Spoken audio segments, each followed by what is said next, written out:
أعوذ بالله من الشيطان الرجيم. بسم الله الرحمن الرحيم.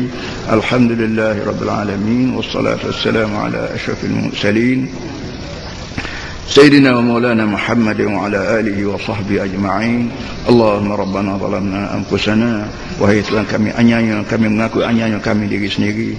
Wa illam taghfir lana wa tarhamna, kalau kamu tak tolong ampun dosa kami, tak siaplah pada kami, lanakunanna minal khasirin, tentunya kami menjadi orang yang rugi. Allahumma arhamna bil Quran, wahai Tuhan kesianlah kami melalui Quran.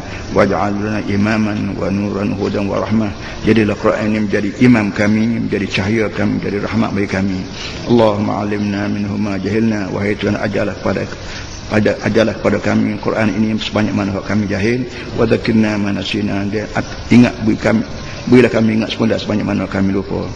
Allahumma innaka afuwun karim, wahai Tuhan kamu ni maha baik lagi berhati baik dan mulia. Tuhibbul afwa fa'fu anna, kamu suka maaf, silakan kami, maka tolong maaf pada kami. Allahumma innaka afuwun karim tuhibbul afwa fa'fu anna. Allahumma innaka afuwun karim tuhibbul afwa fa'fu anna. Allahumma la tada' lana dhanban illa ghafartah wa la hamman illa farajtah. Jangan tinggal sebarang dosa ya Allah, tolong ampunlah dia. Jangan tinggal sebagai masalah, kamu tolong selesaikan dia.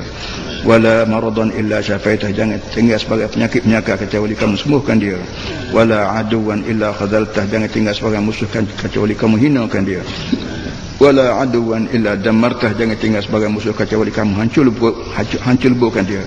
Wala hajatan ya laka fiha rida wa lana fiha salah illa qadaitaha ya arhamar rahimin.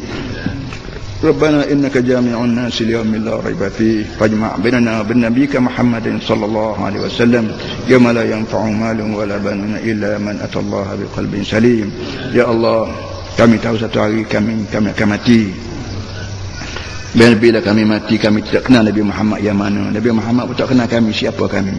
Oleh itu kau tidak kenal syafaat kamu, syafaat Nabi Muhammad di taksi yang belakang. Kami tak dapat kenal Nabi Muhammad, dan Nabi Muhammad tak dapat kami. Tolonglah perkenal kami dengan Nabi Muhammad sallallahu alaihi wasallam. Rabbana innaka ala kulli syai'in qadir. Rabbana atina fid dunya hasanah wa fil akhirati hasanah wa qina adzabannar.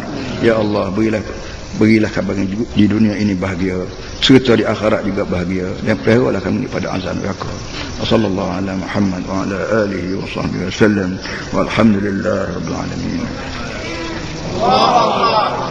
Radin semua hamba masjid hamba semaya pukul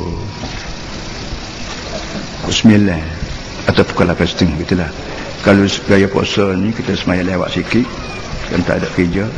Gaya haji kita semaya awak sikit kerana nak gerbang ke apa. Jadi insyaAllah hari Rabu lah. Kalau hari Rabu maka semaya lepas tu ada jamuan-jamuan orang panggil rumah terbuka lah insyaAllah. Kat ajak anak